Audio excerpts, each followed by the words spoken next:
I am back with Kirk Lehman for another semi-exciting edition of Break Lines, the movie. Welcome back.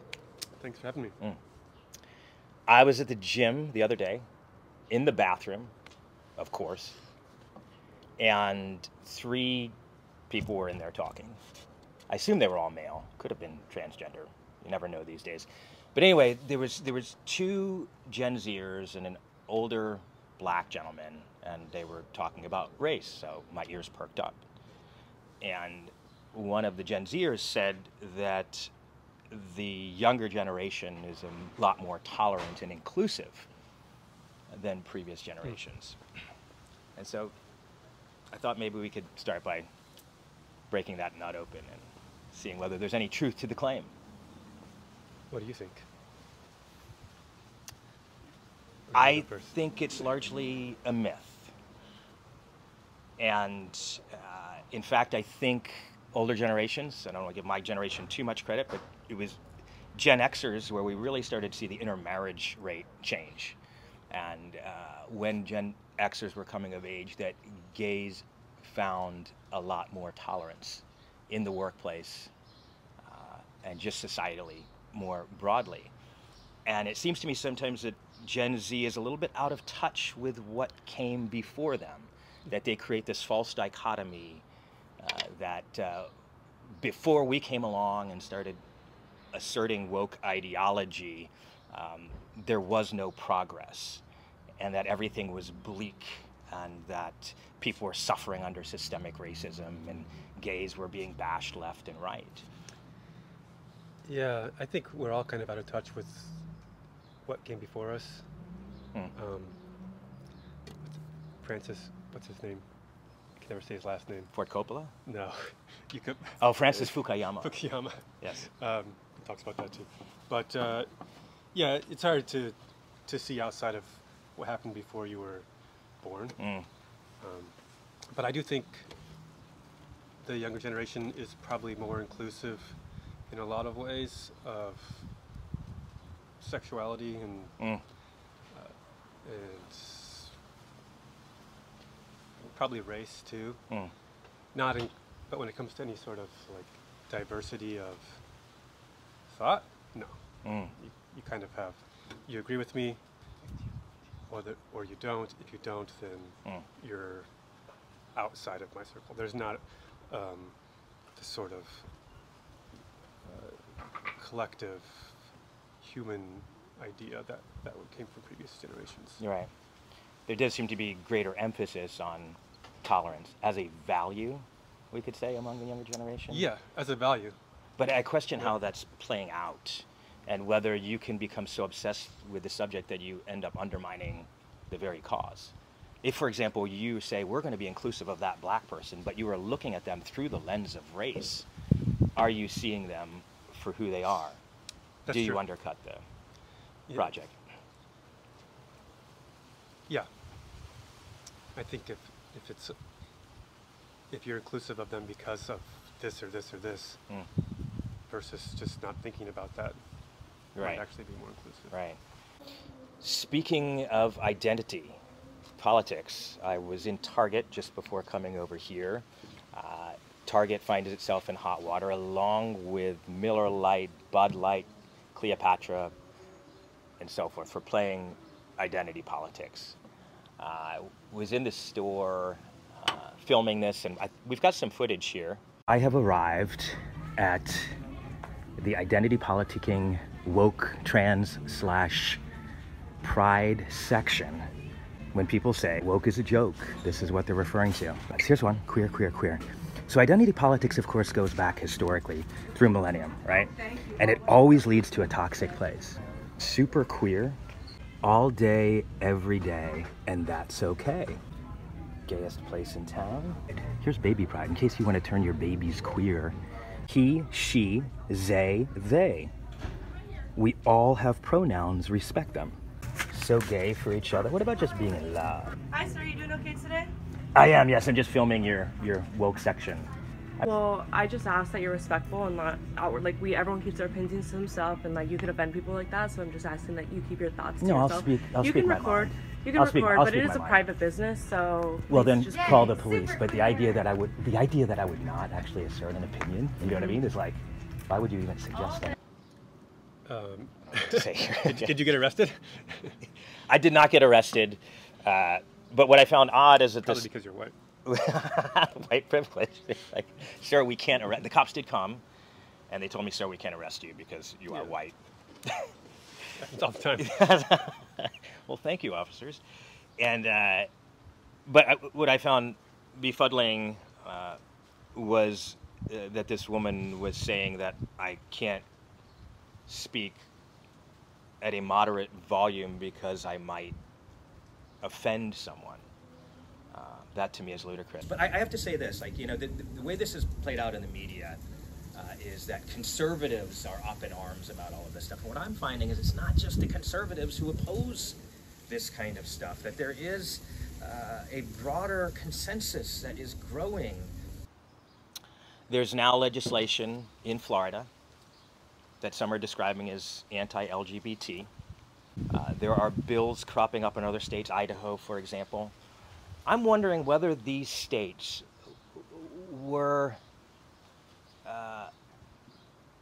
fervently anti-gay in the first place, or whether they weren't. They didn't care and they actually were more tolerant, and this is encouraging intolerance. Yeah, I think that's true. The conservatives pretty much stopped caring about people being gay like 10 years ago. Like, yeah, you know. And now they're caring. Yeah. Because it's any ideology that that is being pushed upon on their kids at school or whatever. Has pride gotten too proud? There was a time in our history where it felt so important for gays to assert their equal rights, to be treated like equal citizens, to get the right to marry one another just like a man and a woman could. It was very convenient for a heterosexual to say, oh, it should only be allowed for us and not you. And we turned a very progressive corner as far as that's concerned. It's now nationally allowed. But in 2023, how vocal, how assertive does the gay community have to be for their rights? I think there's times that they have to be vigilant towards abuse, but like, is it helping or hurting, and how proud? I don't think it's the gay community for the most part even. Like the marketing folks at Target, there's probably some gay people there, but the people buying these clothes, the people buying the doormat, which I do really like, and I might buy for myself. What is it, gayest? The gayest place in town or something, the gayest house in town. I mean, the people buying this stuff and the people that are marketing it aren't one and the same. Necessarily the gay community. It's a move. It's a marketing move. Yeah. They don't care about their own or anyone else's sexuality. And I had that in my notes. Let's be clear that not everybody in the gay and trans community is on board with some of these pushes that we're seeing. I want to come back to this being commercially viable for Target to do this, right? And that was the argument made on behalf of Miller Lite and Bud Light doing what they did. Miller coming out with this controversial feminist ad. Bud Light putting a transgender on cans that were then sent to the transgender influencer. And I said, look, we're trying to appeal to a new market. Well, firstly, the new market they're speaking of, Gen Z and millennials, consume a lot less beer and alcohol on average than do older generations. Not drinking Miller Lite. And if they are drinking, they're not drinking Miller Lite. They're drinking some hipster IPA at the local tavern. But they clearly took a hit, right? And there's data to support that. I don't know how clearly that they did take a hit. Bud Light apparently did. Did they? Yeah. Okay. And they've walked back their position. Miller Lite, once this ad, which actually appeared before the Bud Light controversy, it was unveiled after, they removed the content from their social media platforms. So obviously there was fear for concern about how it was going to impact their bottom line. Now there's talk of Target taking it. Now, I don't think it's going to happen in the case of Target because people are too addicted to mass consumers. Just like when people get roiled up about Nike. Well, they love their Nikes just like they love Target. And certain brands, I think, can weather this storm, but it doesn't seem to me that it's in their best interest financially and in terms of their overall reputation. It's a minority of people that this appeals to, and as I indicated earlier, there's people on the right and the left now who are saying enough of this woke nonsense. Is it really better for their bottom line? I know a lot of people that would walk into Target, see that, walk out, and never shop at Target again.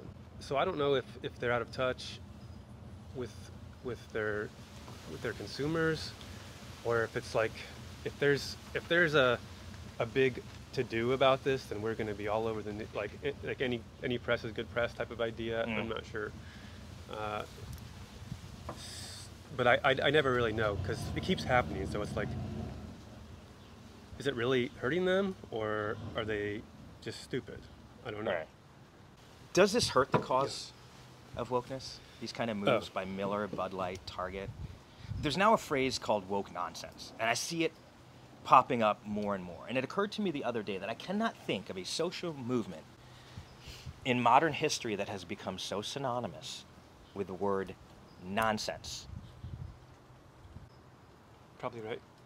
I mean, I would assign that to Trumpistan just as much as Fair. I mean, it's just, or like, I mean, QAnon has gotten to like Yes. 15% of like there's talk about nonsense. So, But the difference is, I think they are nonsense, but woke has become synonymous with nonsense, even though it is promoting itself as virtuous. What I was Trumpism would never said we're virtuous. We're assholes and we're fucking proud. Which is interesting because when I was a kid, it was the moral majority. That was that was the right wing. It was like, we are moral, ethical. That's our cause. And now they're like, we don't care about anything except. But aren't some of these moves so absurd that it is reasonable for it to become synonymous with nonsense? What was that Miller Lite? Was it like women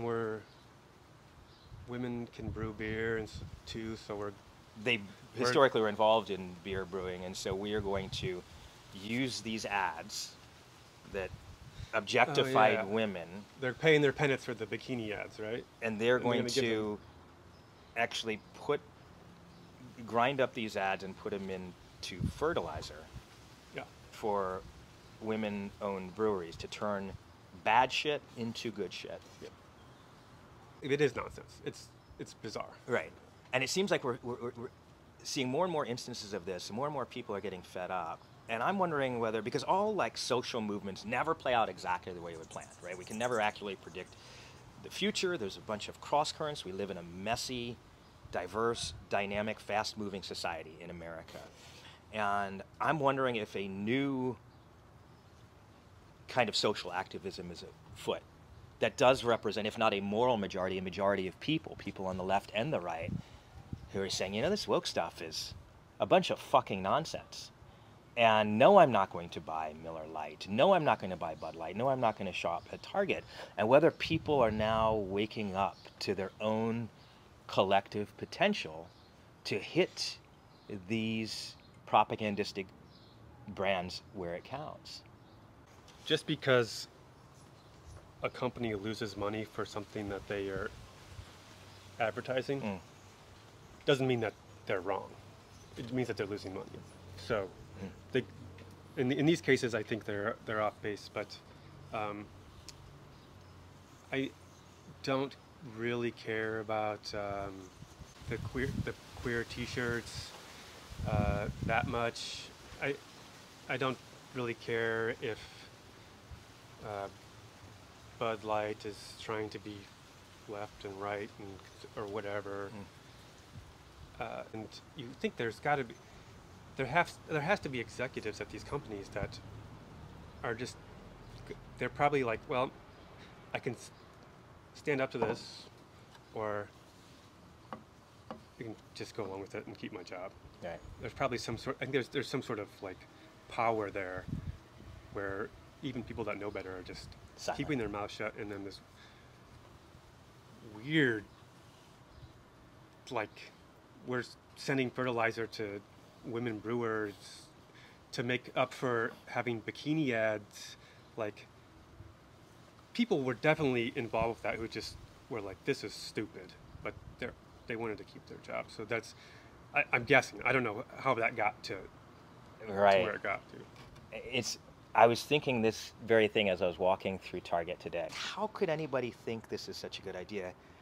I dispute your position about not caring about this stuff. I do care about the queer t-shirts because I care about the gay community, and I want them to be treated like equal citizens, and for the most part, encouragingly, they are.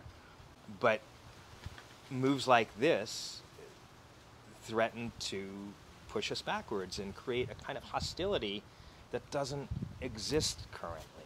And so I think any group that is trying to assert its own values has to be mindful of how they are being perceived by larger society. And it's not to say they shouldn't be vociferous and occasionally obnoxious, but getting along with other groups and not becoming too divisive and tribal really matters, especially in 2023 when we're as polarized as we are. Yeah. All right, I think that's all we've got time for today. Thank you, as always, for the lively exchange, and we will see you back here real soon on Break Lines, the movie. Take care.